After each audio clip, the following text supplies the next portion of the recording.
There's a pretty one, Ulysses.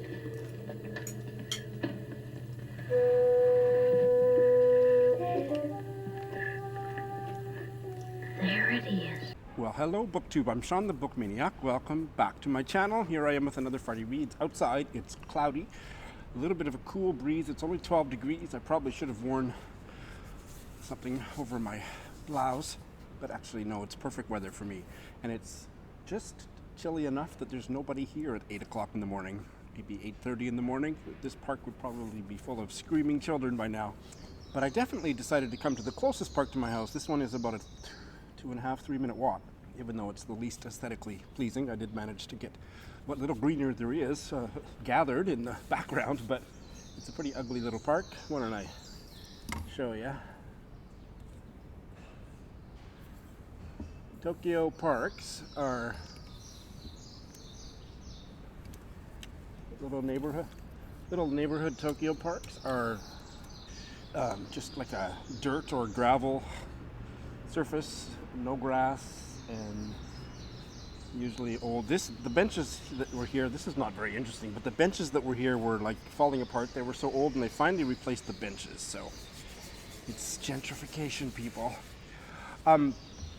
I decided to come to this park because once I got out of the house, I didn't have any coins, so I couldn't buy a hot coffee.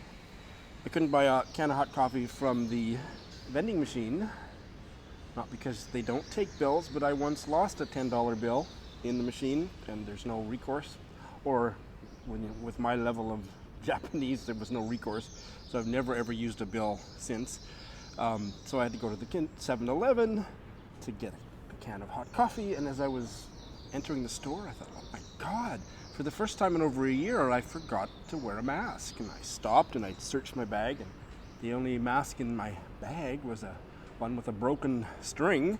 So I thought, well, I should just buy a mask. I thought, come on, I got tons of masks at home, and if the sales clerk at 7-Eleven doesn't give me any grief, I'm just gonna duck in, get over to this little park next door and rush home. I'll be fine.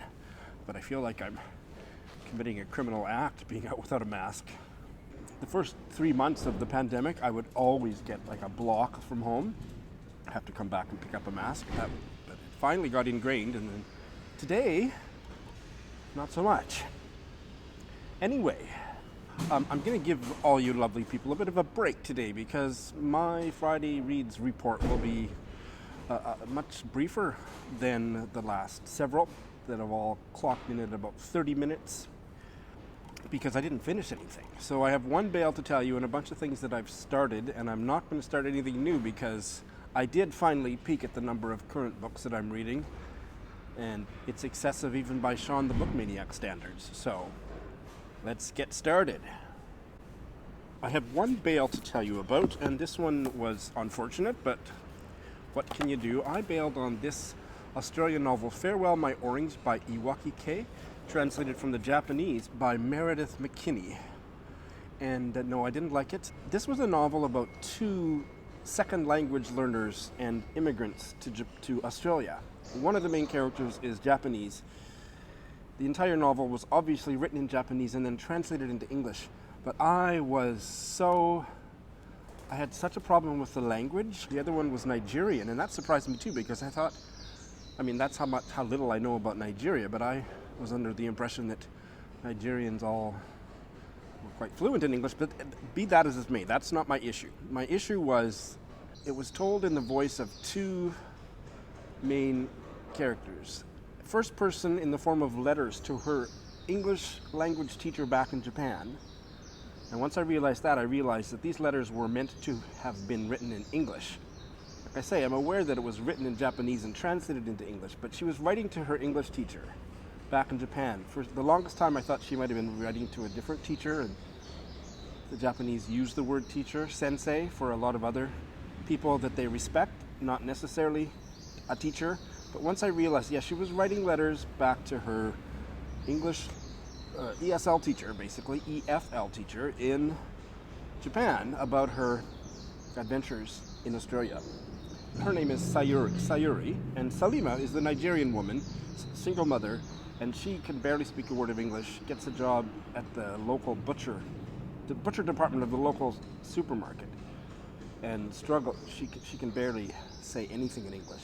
And they meet in an ESL class in Australia. Sayuri's English is much higher level than Salima's, and so almost immediately, as soon as we got stuff about the classroom dynamics and the acquaintanceship, because it started out very slow, this relationship between the two women, I should say that the Salima chapters are in third person. And especially once dialogue was quoted, I had to bail. I got about halfway through, but I was disgusted with how ineptly this rendered what it would be like for two women, one higher level of English, the other one almost no English, to communicate, and they were communicating the profoundest ideas to each other, and I thought, this is making me sick, this is impossible. I guess an ESL teacher should not read a novel about ESL characters that do not share a first language communicating with each other, because it just drove me batshit crazy. The writing was fine. I found the voice of Sayuri in her English language letters back to her teacher in Japan also really maddening, because there was absolutely no grammar mistakes. Like, I'm a reality-based reader, which is why I hate genre fiction, and trust me, high-level Japanese students still struggle with things like and and lots of different prepositions, and there was no mistakes. It did read rather somewhat realistically as kind of a woodenness to the letters she was writing, where the word choices were not so effective. So there was a little bit of reality, but no grammar mistakes. Hello, that's ridiculous. So it didn't suit me at all, and I bailed. And I started more than I told you I was going to start, and I have to now exert a little bit of control and get my current reading life a little bit under control. Manage it, because things are going to start to fall off the edge. Right now, it doesn't feel like anything has fallen off the edge, but I can't add any more until I finish a whole bunch of books. So, I have started 9. I updated the software for this old iPad and charged it using a different charger overnight. It seems to be working for me today. Fingers crossed. I have started the novel from Equatorial Guinea, By Night the Mountain Burns, by Juan, Tomás, Ávila, Laurel. And I'm not far into it, 10% of the way into it, but I have to say that it is one of the easiest novels to get into that's in translation. Who is it translated by? If I'm going to start singing the praises of the translator. Jethro Soutar. I see it doesn't have that great of a rating, 3.6 on Goodreads. It is shaping up to be a much better reading experience than that for me. I haven't met any characters yet, but it seems like Laurel is writing it for people, like it's kind of addressed to people that don't know the culture, so that's part of what makes it easy. But the language is also just really delightful, and you just feel like it's effortless to just keep turning the pages. I haven't met any characters yet, but it's just an explanation of a bunch of different cultural traditions, including canoe making, and the description of how they make the canoe out of the tree. Obviously but it's made out of a whole tree, and they hollow out the tree, and they do half of the work of the construction using the ancient ancient practices and so on, ancient craftsmanship, and then transport it to the coast, to the beach, to the sea, to finish it. And the explanation of why that's done in that particular way, it was just so interesting, but also an absolute delight to read. So I have a really good feeling about it. It's early days. I don't feel self-conscious talking on this channel about members of the British royal family who are long dead, like Queen Mary and Queen Victoria, because they're just historical figures. But members of the current royal family, I just avoid talking about it. It's a contentious issue for a lot of people, and I am not a dyed-in-the-wool monarchist, but I also have an emotional attachment to the British royal family. Always have, always will. So the fact that my emotions are engaged by them in kind of they're like a surrogate family for me in a way, that's kind of, I'm an emotional monarchist. No, I don't care whether the monarchy is there or not. If the monarchy was abolished overnight, I would still be as interested in them and attached to them as I am now. But it is a very touchy topic, so I don't feel comfortable talking about it. Prince Philip died. I was surprised that, yes, because I've gone through phases of my relationship with the Duke of Edinburgh where I hated his guts, that I did feel some kind of sentimental feelings. And that's all I'm going to say. I started, because he died, like later the same night, I think, I started reading the biography of him that was on Scribd. It just came out a few months ago. The Duke, 100 Chapters in the Life of Prince Philip by Ian Lloyd. And I'm not going to say anything about it here other than that I'm enjoying it. There's lots of stuff in there I didn't know, and it's current right up to the moment, and I'm having a good time with it. And I got almost half done, and Scribd pulled the ebook right in the middle. That's never happened to me. I have received notifications from Scribd saying, unfortunately, the publisher has decided to pull this particular book or this particular audiobook, and we see that you're reading it, so you have 1 week to finish or whatever. But it just disappeared, and it was gone.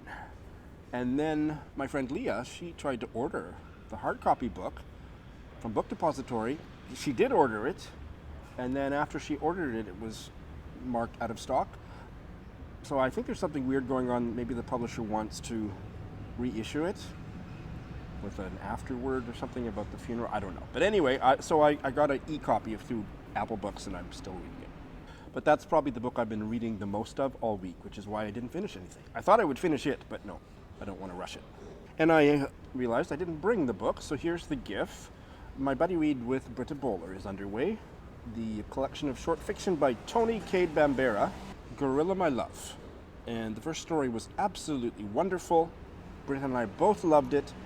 There is a foreword, a preface that she has written about why her stories are not autobiographical. That was a hoot. The first paragraph long sentence of that preface was my Sunday sentence last week. I have a good feeling about it. The first story was awesome. I finally chosen my novel for Invisible Cities for Vietnam. Like I said last week, I couldn't find anything in translation that was working for me for various reasons. So I have gone with the new novel by Viet, Thanh, Nguyen, and it is called, it's a sequel to the first one. So this new one is The Committed. It was just published a couple months ago, and it is the sequel to The Sympathizers. It's the same characters. The two men, Bon and the narrator, are now in France, and they're staying with who the narrator has told Bon is his aunt, but it's actually that other guy's aunt, I think, and the guy whose face was removed at the end of the book. I'm just couple chapters in. It's breezy writing like the first one, and I loved the first one, so I hope that I love this one too. I've read 7%. Descant. Okay, I haven't checked the pronunciation of this word in the title. I've only checked it on one source, and sometimes the sources are wrong, but I'm just going to go with it. Of course, you all follow Kim of Middle of the Book March, and she and I were supposed to be buddy reading the Australian classic, My Brilliant Career by Miles Franklin, and she hated it and bailed. And can you believe it? I chose not to bail. I wasn't loving it, but I was enjoying it and interested in it. So I'm going to keep reading it. But then I lovingly, foolishly and lovingly suggested, because she had given me other options if I wanted to bail, that we could buddy read instead, other Australian novels, especially ones on Scribd. So foolishly, lovingly, I decided not to bail on Miles Franklin, but also to add another buddy read with Kim. So that's the one that I wasn't planning to start, and I'm glad that I have started, and that is A Descant for Gossips by Thea Astley. I hadn't heard of her, but when I marked it as to read, Goodreads sends an automatic tweet whenever I add something to my TBR, and James, the Australian book blogger, he was quite happy that I was reading anything by Thea Astley, so I am, and it's starting out well. Again, early days. I'm not even sure I'm finished the first chapter. I have to check in with Kim tomorrow on the first 4 chapters. No worries. It's set, I think, in a small town, and mid-20th century. I'm terrible with not picking up on time era historical setting stuff, but I think it's like 20th century sometime. And it's about teachers and students in this little high school. And the writing is, the first few pages I wasn't sure because it was really descriptive but a lot of adverbs and a lot of adjectives. But by the end of, after about 5 or 6 pages, I kind of acclimatized to it, and it was working for me. But now that I'm into the characters and stuff, no, it's really good. So far, I'm enjoying it. So, what is a descant? Descant. Let's have a little, in other words, right here in the middle of my Friday reads. Oh, it's a independent treble melody, sung or played above a basic melody. Okay, whatever that is. Or in the literary sense, a discourse on a theme. I think I kind of knew that. And that literary meaning can be a verb. So I wonder if often when nouns become verbs, the syllable stress changes. So I'm going to guess that the verb is pronounced descant. Let's see. Descant. Descant. And it means to talk tediously or at length. So I'm not going to descant today in my Friday reads. And I have started this Australian novel, The Lebs by Mohammed Ahmad. And I'm really enjoying it. The writing is really strong. It is gritty. It is set in a high school where the students are predominantly not Caucasian Australian, predominantly Lebanese Australian and other Muslim immigrant kids. And I don't know if it's all boys school. I don't think so, but very much this first chunk is set in an all-male classroom environment. And the boys are bad. They're terrible, like they're 15 or something. And they're, their hormones are just going crazy, but they're politically incorrect. They're students. You don't expect anything less, but I mean, they're horrifically politically incorrect. It's a tough read in that sense. It's not Barbara Pym, folks. But the main character is a little bit separate from all that. Like, can't help but participate in some of it because, peer pressure, but wants to be a writer and he loves reading and all this stuff. So yeah, I have a good feeling about it, but it's a little tough going in places when the kids are joking about stuff that, you would be horrified if I told you what they were joking about. Privately and publicly, Roz of Scallydowning About the Books has been raving to me and to everyone about a particular P.G. Wodehouse novel, Right Ho Jeeves. She said it's one of the few books, I think I'm remembering correctly, that she said it was one of the few books that she's read recently that made her laugh out loud. I am famous or infamous on BookTube for saying that Wodehouse is overrated. I did a short story collection of his on audio a few years ago, and the first story was great, and then every story was just almost identical to the first story, so I just thought kind of Johnny One Note, and boy, I get a lot of pushback on that, and Roz has taken up the cause and saying, you need to try one of his novels. So, because it was on audio on Scribd, I started it this week, and a couple chapters in, it's delightful. That's all I can say. I haven't laughed out loud yet, but it's very amusing, and of course the writing is great, and the characters, Jeeves and Wooster is the narrator, right? Yeah, it's madcap and fun. So that's in progress. Roz, are you happy? And I have started the queer novel that's on the long list or short list or something for the Lambda Book Awards this year, Neotenica by Joon Oluchi Lee. And it's very strange. I like it so far because the writing is really great. It's not translated. It's about a young couple, and the boyfriend is bisexual, or he likes having anonymous sex with gay men, but otherwise considers himself very heterosexual, and he's in a new relationship with this girl, and it's kind of sweet with a lot of skanky stuff as well. It's interesting. It's so early. I can't say much more than that. I am delighted by the prose. It's short. I could easily have finished it in time to tell you all about it this week, but, Prince Philip. We haven't checked in yet, but my buddy read with Britta and with Lindy is now underway of the novel A Beast in Paradise by Cécile Coulon, which is translated from the French, newly published a month or two ago by Tina Cover. I wore this shirt just so that I could end with a beautiful ensemble here.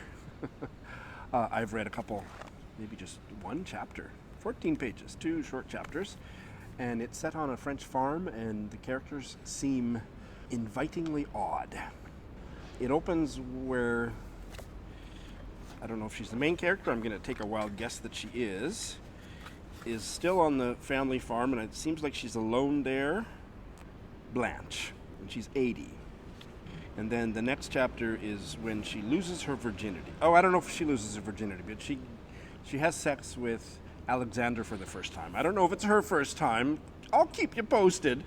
So she's, probably a teenager on peg bleeding day. So it's very gory, and if you are sensitive to anything about meat or butchering pigs or anything like that, you don't want to read this, I think, based on the first chapter. I don't know if it's going to continue, but I have a handful of followers and whatnot that would be a bit of a trigger warning. It didn't bother me. I mean, it was just very vividly described. I appreciated how vividly it was described, but it wouldn't be for everyone. But like, they're having sex upstairs because everybody else is busy bleeding the pig, so they're distracted. And the smell of all that is wafting into the bedroom, so I don't know if that will turn out to be an aphrodisiac for Blanche going forward. But again, I will keep you posted. The writing is really strong. Translated by Tina Cover.